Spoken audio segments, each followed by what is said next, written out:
कार्यक्रम के पुण्यार्जक हैं हनुमान प्रसाद बड़जात्या परिवार, जशपुर, रायपुर, राजकुमार सुधा जैन, विनोद संजना जैन, दिलीप सीमा जैन, रासू शीतल, राहुल अदिति, पुष्पा बिमल पांड्या इंदौर, स्नेहलता विकास काला जयपुर, ममता सुरेश सेठी कोलकाता, सानू अमित जैन सूरत, पूर्वा हर्ष जैन कोलकाता, सलोनी हर्षवर्धन जैन आगरा।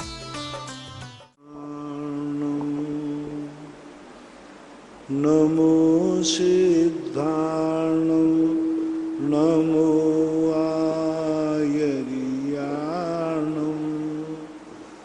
नमो वज्रायाणं नमो लोये सव्यसाहूणं। पंच परमेष्टि भगवान की जय।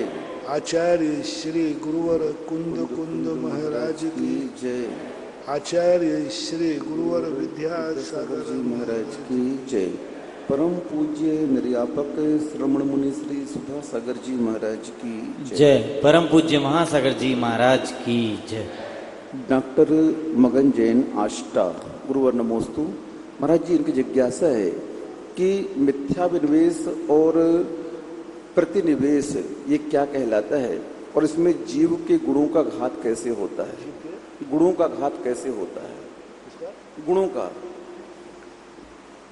मिथ्याभिनिवेश और प्रतिनिवेश। मिथ्या का अर्थ होता है झूठा, प्रति का अर्थ होता है उल्टा, विपरीत कार्य करना और मिथ्या कार्य करना। मिथ्या का अर्थ झूठा, ऐसा है ही नहीं, फिर उसको सुसत्य मानना, उसको बोलते मिथ्या। और प्रतिनिवेश यानी उससे विपरीत कार्य करना, उसको बोलते। गुणों के घात का अर्थ है, गुणों का कभी घात नहीं होता। गुण जो पर्याय रूप में प्रकट होना चाहते हैं उनको प्रकट नहीं होने देना। तो कहीं कहीं क्या होता है, पर्याय को गुण मान लिया जाता है। पूज्यवर देवसेन आचार्य महाराज ने आलाप पद्धति में मति ज्ञान आदि को भी गुण संज्ञा दे दी। प्रवचन सार में पूज्यवर जयसेन स्वामी ने भी पर्यायों को गुण संज्ञा के रूप में संबोधन कर दिया। तो जब कोई चीज की गुण संज्ञा प्राप्त हो जाती है तो उस समय ऐसी स्थिति बना ली जाती है कि गुणों का घात हो गया, यानी पर्याय का घात कर दिया। जैसे दूध है, अब दूध में से दही निकलना चाहिए, दही होना चाहिए, लेकिन ऐसा कोई खटाई या गंदगी चीज डल गई कि दूध फट गया, तो कहने में आया कि इस खटाई ने दही का घात कर दिया। वस्तुतः पूछा जाए तो गुणों का कभी घात नहीं होता, गुण आवरणित होते हैं। श्रीमती शीला जैन पाटनी पवई मुंबई गुरुवर नमोस्तु। महाराज जी, इनकी जिज्ञासा है, तत्वार सूत्र के 5वें अध्याय में उत्पाद व ध्रुव युक्तम सत, ये सत का लक्षण बताया और द्रव्य का भी यही लक्षण बताते हैं। जो उत्पाद व से युक्त होता है वो द्रव्य कहलाता है। तो द्रव्य और सत में क्या अंतर है? दोनों एक हैं या अलग अलग हैं? पूरे तत्वार सूत्र के अंदर एक सूत्र, एक ही परिभाषा ऐसी है जिसके दो लक्षण बनाना पड़े। बनाना चाहते थे द्रव्य का लक्षण, लेकिन उन्हें सत का लक्षण बनाना पड़ा, लक्षण का लक्षण बनाना पड़ा, तब द्रव्य का लक्षण बना पाए। सत और द्रव्य में बहुत अंतर है। सत एक लक्षण है, सत कोई द्रव्य नहीं है, सत कोई वस्तु नहीं है। सत एक त्रिकाली सत्ता है, जो कल भी था, आज भी है और कल भी रहेगा। और जो सत्व और द्रव्य जो है, द्रव्य की परिभाषा अलग है, जो परिणमन कर रहा है, किया था और करेगा। परिणमनशील निरंतर बने रहना ये द्रव्य का स्वभाव है, और उस परिणमनशील में अपनी सतत सत्ता को नहीं छोड़ना ये सत है। इसलिए सत लक्षण है द्रव्य का। तो लक्षण और लक्ष्य ये दोनों भिन्न होते हैं। संज्ञा स्वरूप और अपने परिणामों की अपेक्षा भिन्न होते हैं, क्षेत्र की अपेक्षा भिन्न नहीं है। लक्ष्य और लक्षण जो है इनका अविनाभाव संबंध है। जहाँ द्रव्य है वहाँ सत है, जहाँ सत है वहाँ द्रव्य है। लेकिन अविनाभाव संबंध होकर के भी संज्ञा स्वरूप भेदान, नाम भिन्न है, स्वरूप भिन्न है, कार्य भिन्न है, ऐसा मानना चाहिए। श्रीमती कविता राजेश जैन, राजनाथ गांव, छत्तीसगढ़। गुरुवर नमोस्तु। महाराज जी, इनकी जिज्ञासा है कि प्रतिक्रमण में हम एक इंद्रिय से लेकर पंचेंद्रिय जीव तक की विराधना हुई हो तो उनसे क्षमा याचना करते हैं, लेकिन महाराज जी 14 लाख मनुष्य, 4 लाख देव, 4 लाख नारकी, इनकी संख्या बता करके अगर इनकी विराधना की हो तो क्षमा मांगते हैं। तो महाराज जी, हम लोग तो इनकी विराधना करते नहीं हैं, तो फिर इतनी संख्या में हम क्यों नहीं करते? करते हैं, देवों की विराधना करते, कभी मन से करते, कभी वचन से करते, कभी किसी प्रकार करते। विराधना का अर्थ प्राण लेना ही नहीं है, उनके प्रति आसाधना करना, उनके प्रति आक्रोश भाव करना, उनके प्रति विपरीत सोचना, ये सब विराधना के अंतर्गत आएंगे। कागज को फाड़ना ही विराधना नहीं है, यूं फेंक दिया ये भी तो विराधना है। तो जो 14 लाख योनि मनुष्य आदि की कही, इनकी भी विराधना करता है जी, उनके प्रति भी उनके परिणाम कई बार होते हैं। तो मन वचन काय से, कृत कार्य अनुमोदना से इनकी विराधना होती है, इसलिए प्रतिक्रमण में ऐसा आता है। वंदना जैन, सतना। गुरुवर नमोस्तु। महाराज जी, इनकी जिज्ञासा है कि चेतना, उपयोग, भावना ये एकार्थवाची है, इनमें अंतर है? चेतना, उपयोग, भावना ये एकार्थवाची है कि इनमें कुछ अंतर नहीं, है? अलग अलग है। चेतना एक वस्तु का एक ऐसी शक्ति है जो एक जीव द्रव्य में पाई जाती है, और जो भावना है वो भावना किसी वस्तु को पाने के लिए भाई जाती है।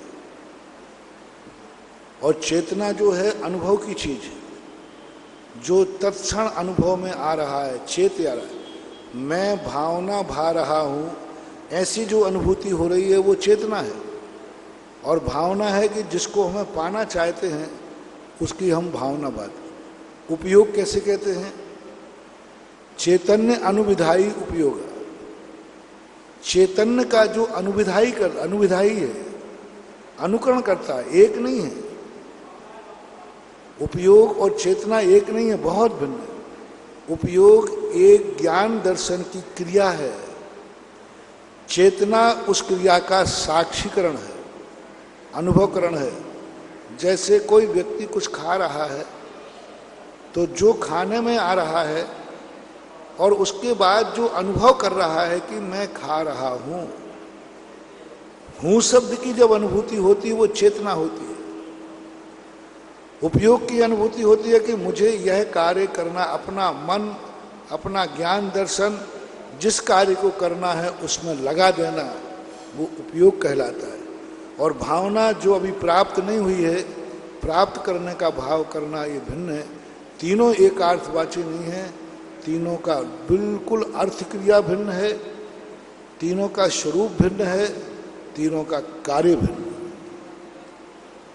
श्रीवार्थी राजीव जैन, अमरपाटन।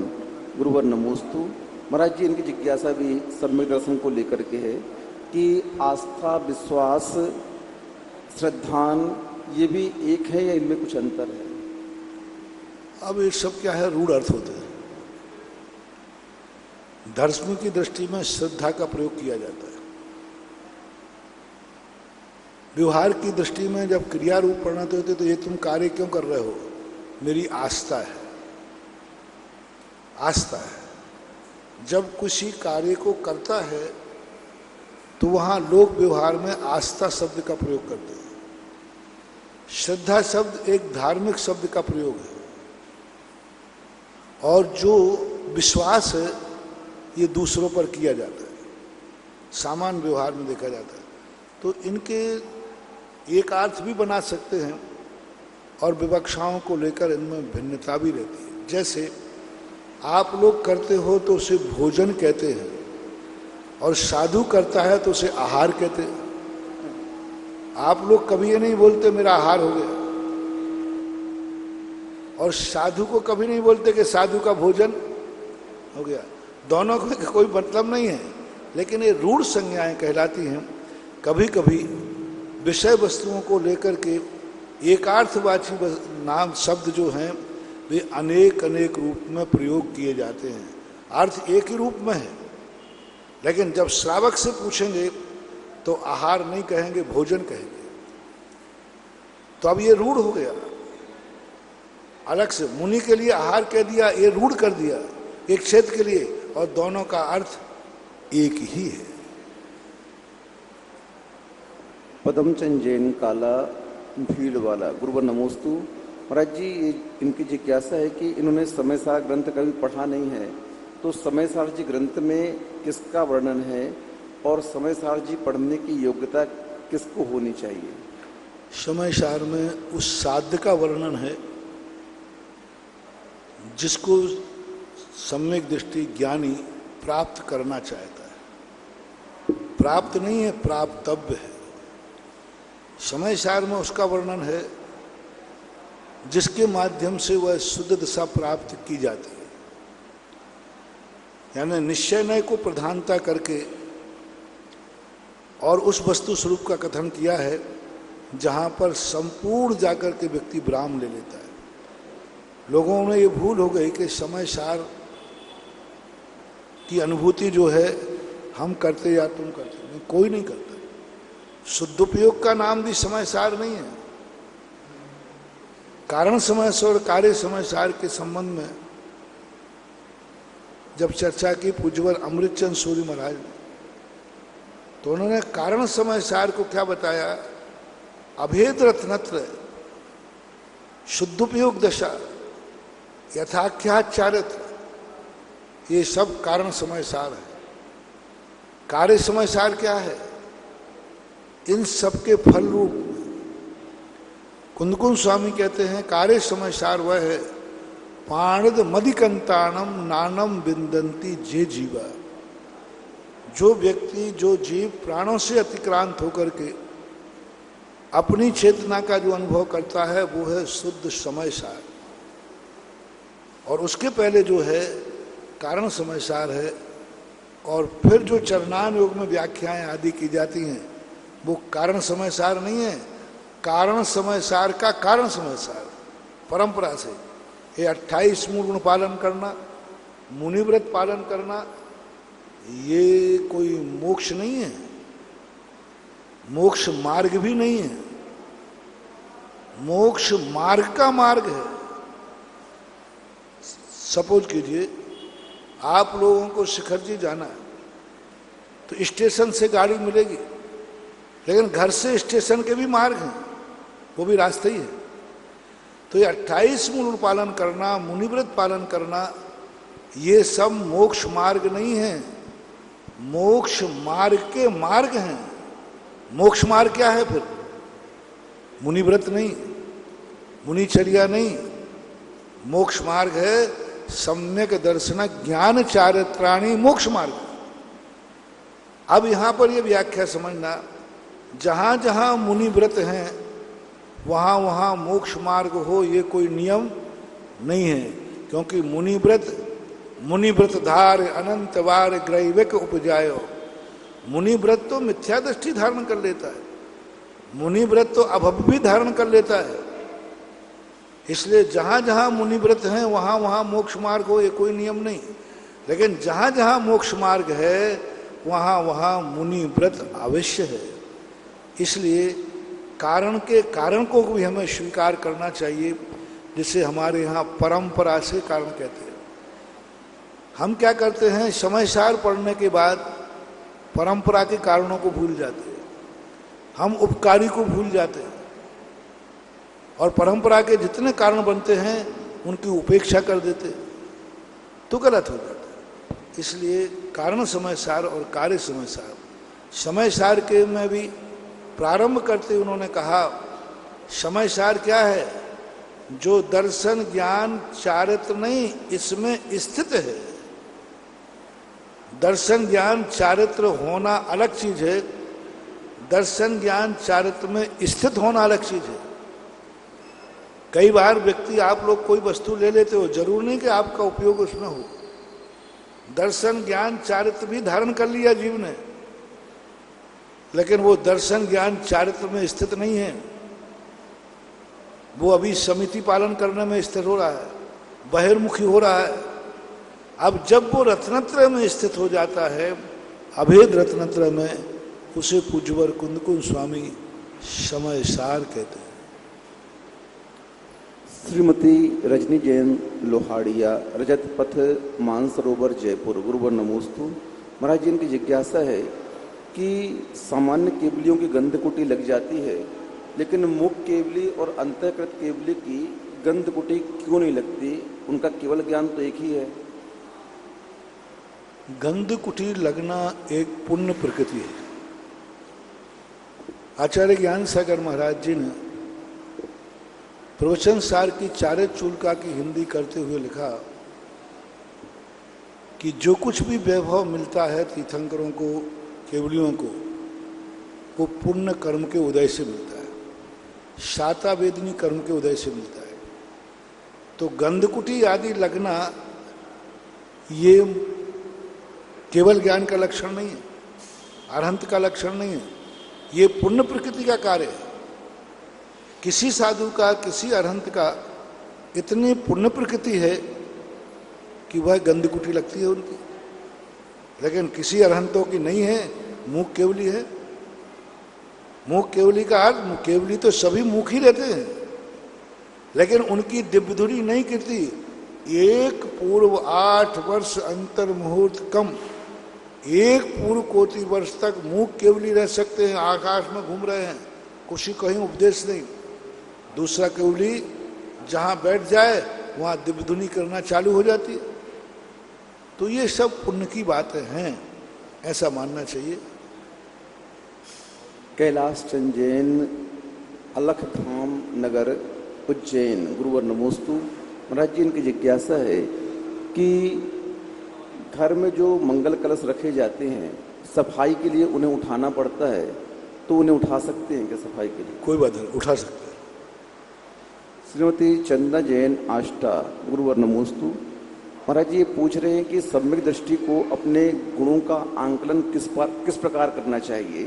कि सम्यक दृष्टि को अपने गुणों का आंकलन किस प्रकार करना चाहिए ताकि वह व्रतों की ओर अग्रसर हो सके? अपने गुणों का आकलन करने की अपेक्षा अपने दोषों का आकलन करना चाहिए, दोषों को पकड़ना चाहिए। गुणों को पकड़ना कठिन है, गुणों को पकड़ते समय हमसे चूक हो सकती है, दोषों को पकड़ने में चूक नहीं हो सकती, क्योंकि दोष को हम जल्दी पकड़ते हैं। तो सम्यक दृष्टि, जैसे आज प्रातःकाल कहा था कि आसन्न भव ये नहीं सोचता है कि मुझे कहाँ जाना है, वो यह नहीं सोचता कि सत्य क्या है, वह इससे दुखी होता है कि असत्य यह है। दो चीजें समझना, एक सत्य क्या है यह खोज रहा है, और एक खोज रहा है यह तो असत्य है, सत्य क्या है मुझे पता नहीं, असत्य है। बस ये मैं दावे के साथ कहता हूं, ये असत्य है, ये संसार झूठा है, संसार मिथ्या है, ये कुदेव है, एक कुरुगुरु है, एक कुशास्त्र है। तो सच्चा देव कौन है मुझे पता नहीं है, क्योंकि अनुभव में आ रहा है कि जो दुख दे रहा है वो बुरा है। क्षयोपशम लब्धि में यही तो मैंने सुबह बताया था कि सम्यक दृष्टि बनने के पहले उस व्यक्ति को सत्य की प्रतीति नहीं होती, असत्य की प्रतीति होती, आत्मबोध की प्रतीति नहीं होती, अपराध बोध की प्रवृत्ति होती। आत्मबोध नहीं होता, शुरू में अपराध बोध होता है, और वो क्षयोपशम सम्यक दृष्टि में जो अपराध बोध होता है, क्षयोपशम लब्धि में, बस वहां से उस व्यक्ति का शुरुआत होती है। इसलिए हमें अपने दोषों का आकलन करना चाहिए, गुणों का आकलन अपने आप होता रहता है। प्रमोद जैन, चौगले, जयसिंहपुर, महाराष्ट्र। गुरुवर नमोस्तु। महाराज जी, इनकी जिज्ञासा है कि लोकाकाश तो एक ही है, फिर उसके असंख्यात प्रदेश क्यों कहे जाते हैं? वस्तु तो अखंड ही है, लेकिन एक प्रदेश की परिगणना है। जैसे ये पिलर आपका गड़ा हुआ है, अखंड ही है, लेकिन आपने इंची टेप से नाचा, बोले 10 फीट का है, तो 10 फीट तो हमें कहीं नहीं दिख रहा है उसमें।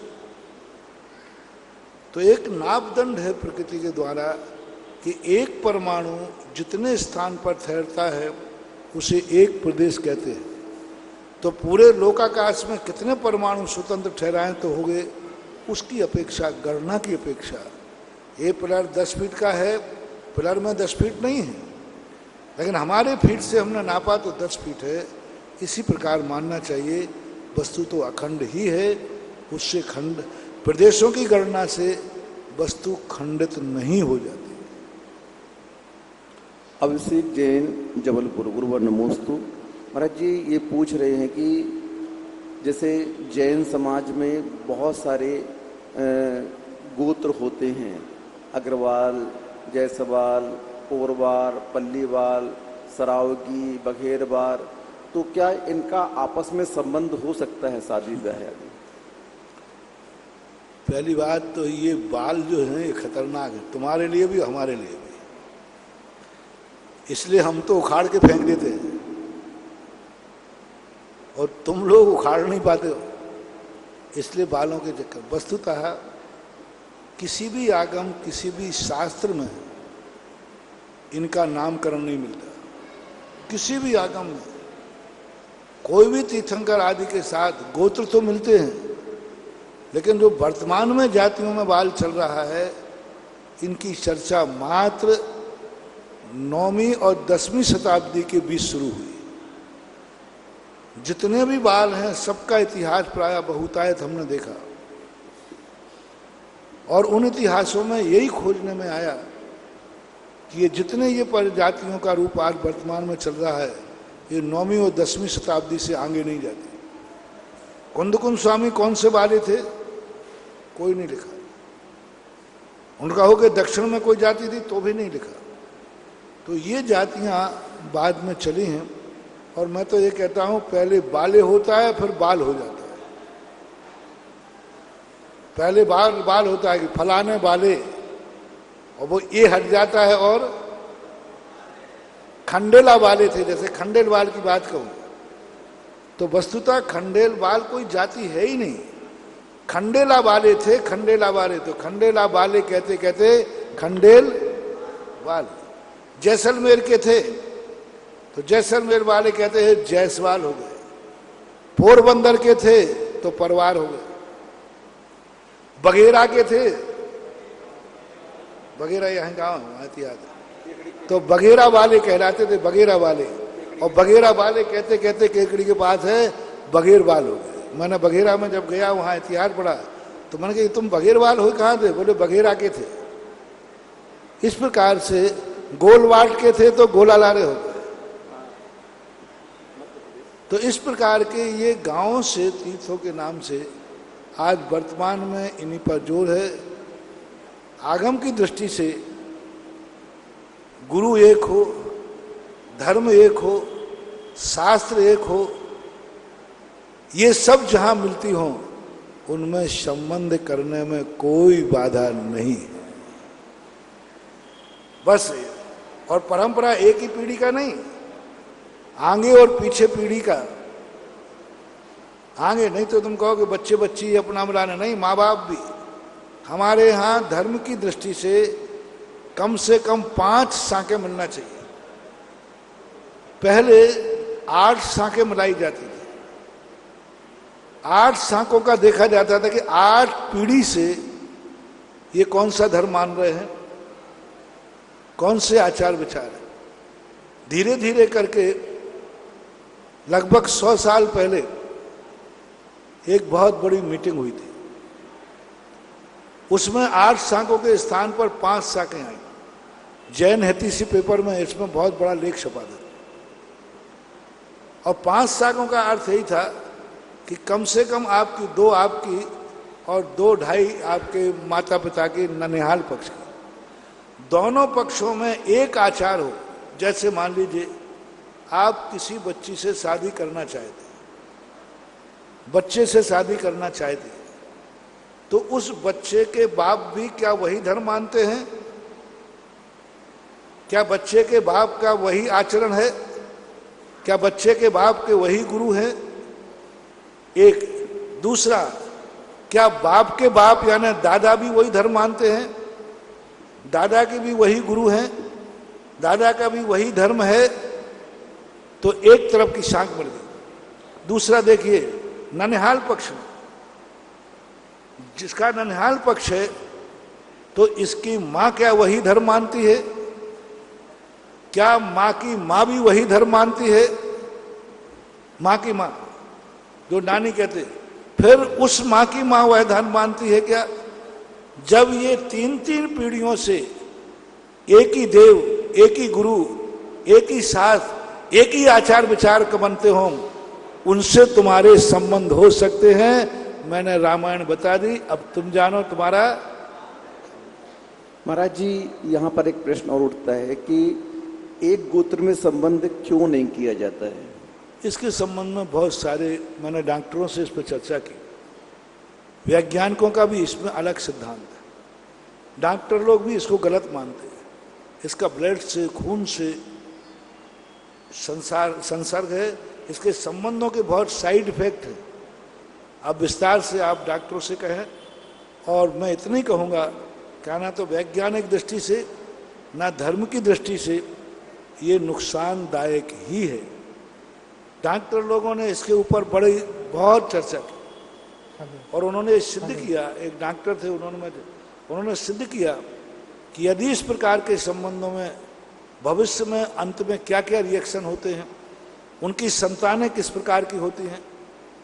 90% ऐसी संतानें बुरी भाव होती है, व्यभिचारी होते, निकृष्ट होते। एक गोत्र में जब संबंध होते, अब एक गोत्र के संबंधों को क्रमबद्ध में क्या करना पड़ता है। अब गोत्र ऐसे हैं जो गोत्र तुम्हारे मात्र नाम अकेला है, सुआसू तक कोई संबंध नहीं चलता। मैन गोत्र कहला सुआसू तक का संबंध करता है, एक कुटुंबी है, उसका रिएक्शन अलग है। अब मात्र अकेला गोत्र एक बन रहा है, लेकिन तुम्हारे कोई दूर दूर तक कोई संबंध नहीं है, तो उनका प्रभाव गिना नहीं जाता, उनके प्रभाव पर सोचा नहीं जाता। ऐसा जॉन जैन, आगरा, गुरुवर नमोस्तु। महाराज जी, ये कह रहे हैं कि आपने एक बार कहा था कि माथे पर तिलक के रूप में केसर का उपयोग नहीं करना चाहिए, माथे में तिलक के रूप में केसर का उपयोग नहीं करना चाहिए।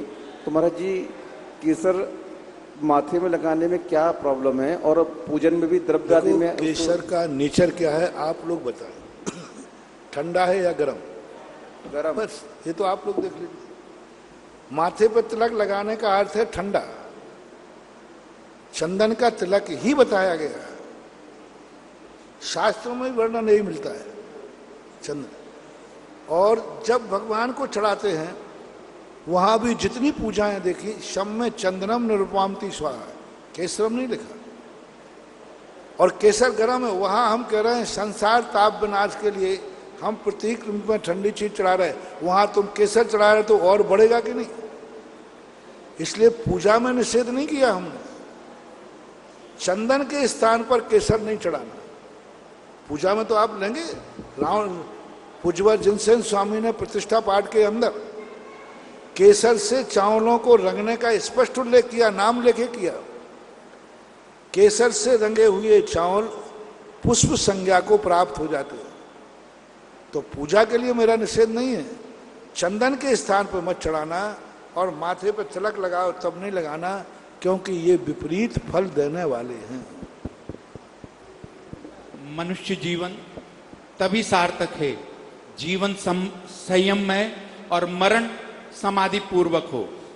कैसे हम पुरुषार्थ करें, ऐसे प्रश्नों का समाधान जिज्ञासा समाधान, जिसके प्रणेता हैं निर्यापक क्षमण मुनि पुंगव श्री सुधा सागर जी महाराज, जिनके पवित्र पावन चरणों में हॉल में विराजे हुए सभी श्रेष्ठ महानुभावों की ओर से, और जिनवाणी और सुधा कलश सुन रहे सभी महानुभावों की ओर से, भक्तों की ओर से तिरकाल बार नमोस्तु भगवन, नमोस्तु भगवन, नमोस्तु भगवन। प्रथम जिज्ञासा के लिए अध्यक्ष शमन संस्कृति संस्थान SK जैन साहब आमंत्रित हैं। तत्पश्चात पधारेंगे राजेंद्र जी हरसोड़ा साहब। नमोस्तु गुरुदेव।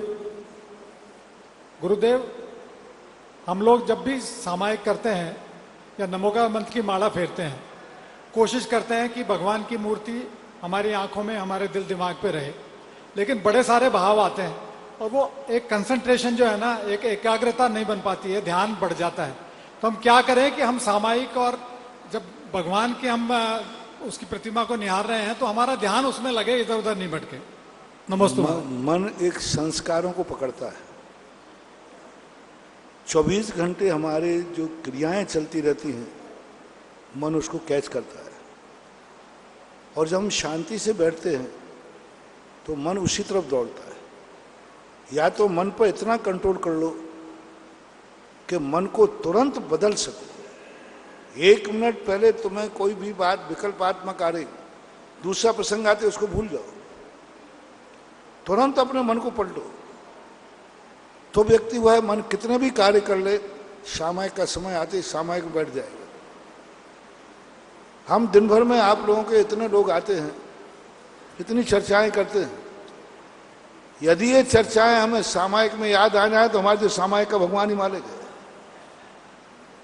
जैसे ही तुम कमरे से बाहर निकले तो हम फ्लॉपी निकाल के रख देते थे, तुरंत निकाल के रख दे। उसके संबंध में सोचना नहीं, विचार नहीं करना, दूसरा काम करे ना। प्रतिक्रमण के साथ में साधु अलग फ्लॉपी लगाते, अपराधों से भर जाता है।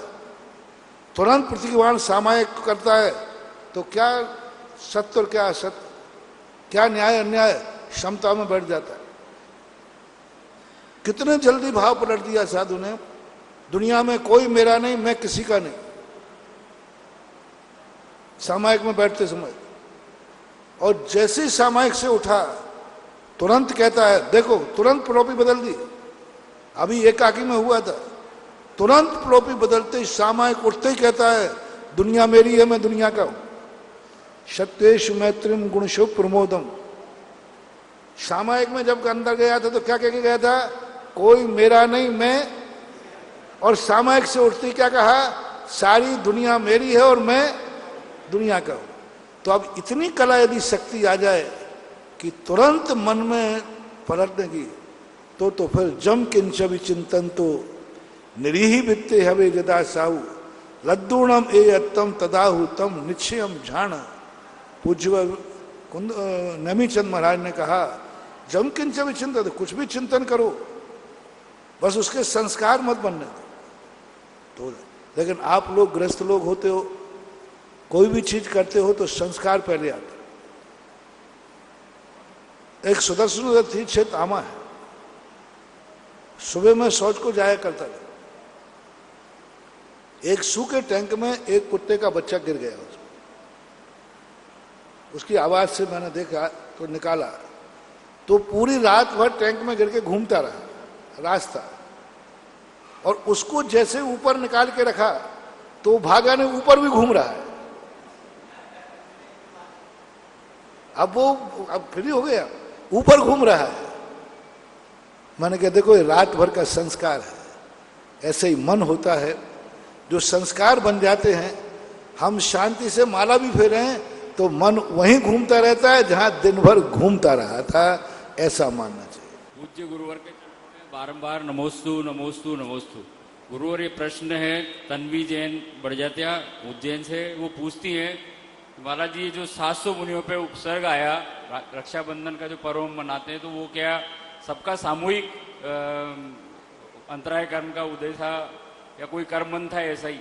दूसरा उनका कहना था कि वो 700 मुनियों पे उपसर्ग आया तो उनके कैसे परिणाम रहे होंगे, तथा उन्होंने अपने परिणामों को कैसे संभाला होगा और इस उपसर्ग को सहन किया होगा। और हम जो 700 श्रीफल चढ़ा के जो अर्घ चढ़ाते हैं, तो उन 700 अर्घों से हमें भी कोई ऐसी सामर्थ्य प्राप्त होती है क्या, जिससे हम भी हमारे 700 मुनियों का सामूहिक ही उपसर्ग था। हम सामूहिक बांधते हैं, पार्टीबाजी करके, ग्रुपबाजी करके। एक उदाहरण आता है हमारे शास्त्रों में कि एक हिरण को एक राजा ने शिकार किया और हिरण को जाकर तीर लगा तो उनके 500 सैनिक खड़े थे, उन सब ने तालियां बजाई, हाँ बहुत अच्छा हुआ, बहुत अच्छा हुआ। तो अब राजा को और 500 लोगों को एक साथ सामूहिक कर्म का बंध हुआ। वे 500 मुनि जब एक साथ हुए और वह एक हिरण राजा बना, 500 मुनि बने, उस अकेले हिरण के जीव ने 500 मुनियों को घानी में पेला। अब देखो, एक के प्रति सामूहिक भाव किया। जब आप झगड़े टंटे होते हैं तो आप एक ग्रुप बना करके एक पे हावी होते। सामूहिक कर्मबंध बहुत करता है दिन भर में। आप परिवार के लोग तो सामूहिक जब से ज्यादा करते हो। तुम लोगों की आदत इतनी गंदी है कि एक को करंट आया तो सबको आएगा, क्योंकि सब एक दूसरे को छूते हो। तुमने एक ने कुछ किया, सब एकदम सब अनुमोदना करते हो, कोई क्रस से, कोई कारज से, कोई अनुमोदना से। एक को दुख हुआ, सारे दुखी हो जाएंगे। एक को कुछ खुशी हुई, सब खुशी हो जाएंगे, सब शामिल हो जाएंगे। एक ने झगड़ा करके आया तो सब, अब झगड़ा एक सा हुआ, अब सब झगड़ा करने के लिए तैयार हो जाएंगे। तो गृहस्थ 24 घंटे सामूहिक कर्म बनता है, बांधते रहते हैं। और इनका जो परिणाम की बात जहां तक है, वो तो मुनिराज दशा में थे, भेद विज्ञान उनको हुआ था। भेद विज्ञान जब जाग जाता है, सिज्जदवा भिज्जदवा निज्जदवा अहजाद विप्पलयम जम्मा तम्मा गच्छदु तहा विन परिग्रहो मज्ज। उस समय तो उनके ऐसे परिणाम हो जाते हैं, शरीर को कुछ भी होता रहे। अब अपन जैसी पूजा कर रहे हैं, तो इनकी पूजा करने से अपन को क्या लाभ मिलेगा कि उपसर्ग अपनी जिंदगी में आएंगे तो जैसे वो महाराज नहीं डिगे हैं, ऐसे अपन भी नहीं डिगेंगे। मैं तो इसलिए मैं इन मुनिराजों की पूजा में शामिल होता हूं कि हे भगवान, मेरे ऊपर भी खूब उपसर्ग आए, मुझे इसका डर नहीं है, लेकिन मैं अपने स्वरूप से न डिगूं, इसलिए इन महाराजों के दीपक से अपना दीपक जला लेता हूं। इनकी शक्ति को देखकर हमें शक्ति आ जाती है। तो ऐसा पुण्यबंध होता है, जो जिस प्रकार की पूजा करता है उसको वैसा ही फल मिलता है, ऐसा मानो। पूज्य मुनिश्री के चरणों में त्रिवार नमस्तु करता हुआ मेरा ये मैंने जिज्ञासा है महाराज जी, बहुत दिन से मेरे हृदय में आ रही है। समाज में परिवर्तन हो रहा है। एक समाज के व्यक्ति दूसरे समाज के धर्मायतनों को लेने का प्रयत्न कर रहे हैं। मेरे पास एक प्रश्न आया कि हमारे मंदिर में कोई पुजारी नहीं है, तो क्या एक ऐसे व्यक्ति को हम पुजारी रख सकते हैं? वो नाम तो नहीं बताना चाहता हूँ, मैं जाति बताना चाहता हूँ, परंतु वो अपनी सामग्री नहीं छू सकता, मंदिर में भी नहीं आ सकता। परंतु उनका कहना था कि कोई हमें पुजारी मिल नहीं रहा है और ये सस्ता मिल रहा है, तो हम इसको रख लें। तो मैंने उनसे कहा कि सस्ता मिल रहा है इसलिए आप मंदिर में उसको व्यवस्था देना चाहते। तो मैं ये निवेदन करना चाहता हूँ महाराज जी आपसे कि आज समाज की ये स्थिति बन गई है कि सस्ते के कारण जैन समाज के जो पुजारी हैं उनको नहीं रख करके, और रखते भी हैं तो इतनी कम तनख्वाह देते हैं और कि 30-30 साल तक वो काम कर लेते हैं, फिर भी उनको जब रिटायर्ड होते हैं तो उनको ये कौड़ी नहीं मिलती है, उनके बच्चों की पढ़ाई की व्यवस्था नहीं होती है। डॉक्टर साहब, मेरा जोर चले ना, तो मेरी तो भावना ऐसी है कि संसार में पुजारी होना ही नहीं चाहिए। लेकिन करें क्या, उन पुजारियों की हालत देख करके मैं कहता हूं कम से कम इसको रोटी तो मिल रही। बाकी तो हम चाहते नहीं। अरे भगवान का मंदिर है, नौकरों से पूजा मत कराओ। नौकर अभिषेक पूजन करेगा, मंदिर का अतिशय हो ही नहीं सकता, असंभव। जिन भगवान की पूजा कोई नौकर करता हो, अभिषेक करता हो, उस मंदिर की प्रतिष्ठा ही खत्म हो जाती है। किसी भी आगम में मैंने चक्रवर्ती के चैत्यालय पढ़े, मैंने अकृत्रिम चैत्यालय पढ़े। अकृत्रिम चैत्यालय जो देव इतने भोगी विलासी होते हैं, वहां भी कोई भगवान का अभिषेक करने वाला कोई पुजारी नहीं होता, देव स्वयं करता है। स्वयं देव करता है अपने चैत्यालय में।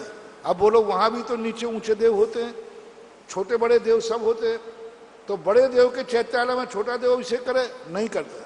यहां भी चक्रवर्ती आदि के वहां कहीं भी नौकर के द्वारा अभिषेक कराना ही, क्यों कराना? भगवान को अभिषेक की जरूरत क्या है ये बता दो, क्यों कराना? ये बहुत मिथ्या धारणा है कि मंदिर में अभिषेक पूजन होना ही चाहिए। कौन से शास्त्र में लिखा है? पूरे शास्त्र मैंने पढ़ लिए, कहीं नहीं लिखा कि मंदिर में अभिषेक पूजन होना चाहिए। और जो मंदिर में भगवान के लिए अभिषेक पूजन करता है वो नियम से मिथ्या दृष्टि है। भगवान के, अरे भगवान का आज किसी ने अभिषेक ही नहीं किया, उनको जरूरत क्या है? पूज्यवर योगेंद्र स्वामी ने परमात्म प्रकाश के अंदर कहा कि ये भगवान की आवश्यक क्रियाएं नहीं है, ये श्रावक की आवश्यक क्रिया है। भगवान के लिए अभिषेक जरूरी नहीं है, श्रावक के लिए जरूरी है। पुजारी से क्यों कराना? क्या जरूरत पड़ी? भगवान का अभिषेक नहीं हो रहा है तो मत होने दो, कोई भगवान को जरूरत नहीं है। भगवान का अभिषेक नहीं होने से उनकी भगवत्ता खत्म नहीं हो जाएगी।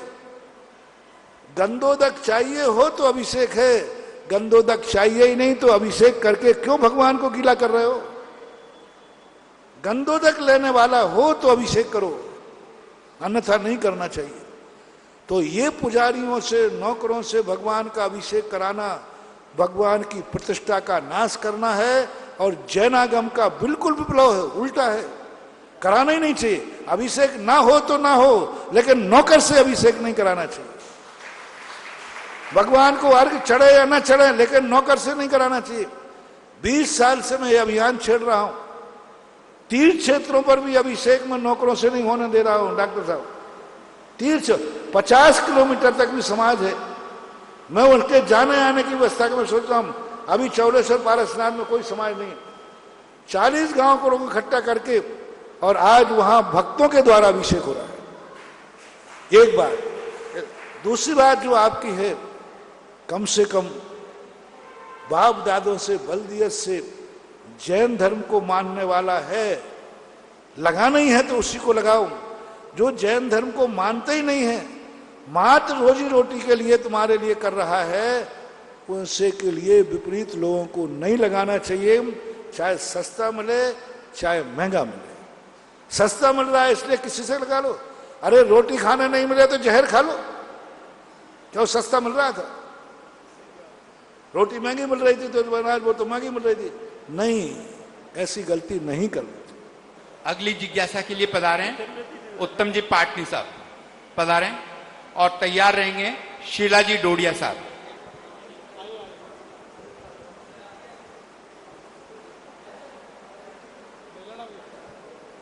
नमोस्तु गुरुदेव, आपके चरणों में कोटि कोटि नमोस्तु। गुरुदेव, आज ये जो कमेटी बनी है, आपके आशीर्वाद से इस कमेटी में बहुत कुछ आपने नया रूप लिया है। मैं और हमारे सहधर्मीगण ये जानना चाहते हैं कि हमारे जो नए अध्यक्ष हैं वो हमारे प्रति, संस्थान के प्रति किस तरह से कार्य करें कि ये संस्थान आसमान की बुलंदियों को छुए। हमने सारे निर्देश दिए हैं। सबसे बड़ी चीज है, किसी भी संस्था के पदाधिकारी बनने के पहले ये सोचना चलता है यह मेरी है। जब मेरापन आ जाता है तो उसमें ऐसा लगाव हो जाता है घर जैसा। आज देखो, एक हम कहना चाहूँगा, महावीर पहाड़िया है, आज इन्होंने एक इतना आदर्श का काम किया। अभी कमेटी में आपके सामने नहीं आए, लेकिन कमेटी से कहना चाहूँगा, ये इतनी बड़ी शक्ति है। ये कहना चाहिए सारी दुनिया, जब ये संस्थान का भिखारी है, संस्थान का, ये स्वयं भिखारी नहीं है, बहुत बड़ा आदमी है, लेकिन संस्थान के लिए इसने जब कार्य किया है तो झोली फैला के भीख मांगता था। और आज इन्होंने इतना बड़ा त्याग किया। मेरे से बोले, महाराज मुझे कमेटी में नहीं लेना, मेरे स्थान पर किसी नए व्यक्ति को लो। आज कौन कहने वाला? आज लोग पदों को लेकर अर्थी पे जाते हैं, लोग पदों को लेकर अर्थी पे जाते हैं, मरने के बाद ही उनका पद छूटता है। मरते दम तक लोग पदों पे बैठना चाहते हैं, पदों की जिज्ञासा होती है। इन्होंने मेरे से आगे कहा, महाराज जी मेरा नाम निकालो और मेरे स्थान पर किसी दूसरे को लो, नए व्यक्ति को लो। मैंने तो इतने साल रह के देख लिया। आज महावीर पहाड़िया, इतने सालों में तुम्हें जो आशीर्वाद मिला, आज उससे तुम्हें चौगुना आशीर्वाद देता हूं कि तुमने ये भावना करके। और मैं इनको छोड़ने वाला नहीं था, क्योंकि हम मूल स्तंभों को नहीं छोड़ते।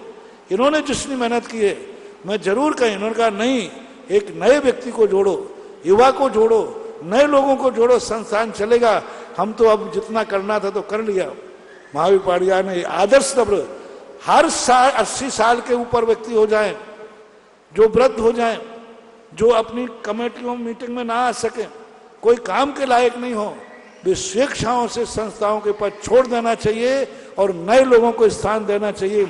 इससे तुम्हें फायदा ये होगा कि अभी यदि पद छोड़ दोगे, मरने के पहले पद छोड़ोगे, तो मरने के बाद पता नहीं कितने ऊंचे पद पर बैठोगे, और पद के साथ मरोगे तो फिर यहीं के पद यहीं छूट गए और आगे कोई पद मिलने वाला नहीं है। श्रीमती शीला जी डोडिया और अंतिम जिज्ञासा के लिए मंजूष जी टोंक पधारें, आगे आ जाएं। मेरे आराध्य गुरुवर के चरणों में मेरा बारंबार नमोस्तु नमोस्तु नमोस्तु। गुरुवर, 16 कारण पर्व प्रारंभ होने वाला है और इसमें हमको किस तरीके से व्रत करने चाहिए, व्रत की क्या विधि है और इसका क्या फल है? नमोस्तु। विगत कोरोना टाइम में जहाँ तक 16 कारण भावना परसों से शुरू हो रहे हैं, एकम से, जो तिथि दर्पण में देखा गया, एकम से ही शुरू हो रहा है ना। परसों से 16 कारण एकम से एकम तक शुरू होते हैं। कोई तिथि टूट जाए आदि बात अलग है, लेकिन इस साल जो है एकम से एकम, आज सुबह ही हम निष्कम सागर चर्चा कर रहे थे तो उन्होंने कहा कब से शुरू, तो एकम से एकम शुरू हो रहा है। तो ऐसे व्रतों के लिए हमने पिछली साल एक 16 कारण भावनाओं के 32 मंत्र दिए थे, उनकी जाप विधि बताई थी, PDF फाइल वगैरह बना के सब भेजी थी। तदनुसार 32 दिन तक भगवानों की पूजा, एक दिन 16 कारण की पूजा, एक दिन तीर्थंकरों की पूजा, ऐसा एक विधि विधान करके भेजा था। और पूरे 16 कारण के मंत्र दिए थे, उन मंत्रों का जाप करके और हमेशा धर्म ध्यान पूर्वक पूजा पाठ करते हुए 32 दिन व्यतीत करना चाहिए। ये कथा से संबंध जुड़े हुए 16 कारण व्रत होते हैं, ऐसा मानना चाहिए। नमोस्तु। मंजू जी टोंक, अंतिम जिज्ञासा। गुरुवर के चरणों में त्रय बार नमोस्तु नमोस्तु नमोस्तु। गुरुवर, मेरी शंका है कि स्थावर जीव में किस प्रकार से घटित होती है संज्ञाएं? स्थावर जीव में संज्ञाएं किस प्रकार घटित होती है? आहार, भय, मैथुन, परिग्रह। संज्ञाएं श्रावक में, स्थावर जीव में, स्थावर जीव में, स्थावर जीव में उनके परिणामों की अपेक्षा होता है, क्योंकि उनके अंदर भी परिणाम चलते रहते, क्योंकि वेद का उदय है। आहार संज्ञा उनके होती है, वो आहार करते हैं। भय संज्ञा होती है। जगदीश चंद्र बसु ने कलकत्ता के अंदर ये खोज करके दिखा दिया, पेड़ पौधों में भी भय होता है, और वो जब कोई काटने आता है तो उनमें अलग कंपन होता है, सींचने आता है तब अलग कंपन होता है। तो विज्ञान ने ये सिद्ध कर दिया, साहित्यकारों ने तो पहले से ही लिख डाला है, माली यावत देख कर कलियन करी पुकार, फूले फूले बिन लहे कल है हमारी बात। तो कवियों ने भी कहा कि कोई कलियां जब तोड़ने आता है तो जो छोटी सी बॉडी होती है, आज ये फूल टूट गया तो आपस में चर्चा करते हैं कल हमें भी ऐसा ही तोड़ के ले जाए। तो साहित्य जगत में और धर्म शास्त्रों में भी उनकी भय संज्ञा होती है। मैथुन संज्ञा के संबंध में उनका नपुंसक वेद का उदय होता है, तो नपुंसक वेद संबंधी उनकी अनुभूति होती है। अपन उसको प्रकट रूप से नहीं पकड़ पाएंगे, देख नहीं पाएंगे, अंदर उनके परिणामों में से ऐसा चलता रहता है। आहार, भय, मैं तो परिग्रह संज्ञा उनमें होती है, बहुत जबरदस्त होती है। वो जड़ें जो मिट्टी से जकड़ लेती है। परिग्रह संज्ञा के संबंध में पूज्यवर वीरसेन स्वामी महाराज ने एक धौके पेड़ की संज्ञा दी कि धौका पेड़ की जड़ इधर नीचे नदी है, इधर ऊपर सोने का पहाड़ है, उसमें सोना है, तो उसकी जड़ें सोने के पहाड़ की तरफ जाती हैं। और जिस पत्थर में थोड़ा भी सोना होता है वे जड़ें उसको चारों तरफ से जकड़ लेती है, चारों तरफ। तो उसमें मूर्छा परिग्रह भी देखा जाता है। इस प्रकार से मानना चाहिए। इस कार्यक्रम के पुण्यार्जक हैं हनुमान प्रसाद बड़जात्या परिवार, जशपुर, रायपुर, राजकुमार सुधा जैन, विनोद संजना जैन, दिलीप सीमा जैन, रासू शीतल, राहुल अदिति, पुष्पा बिमल पांड्या इंदौर, स्नेहलता विकास काला जयपुर, ममता सुरेश सेठी कोलकाता, सानू अमित जैन सूरत, पूर्वा हर्ष जैन कोलकाता, सलोनी हर्षवर्धन जैन आगरा।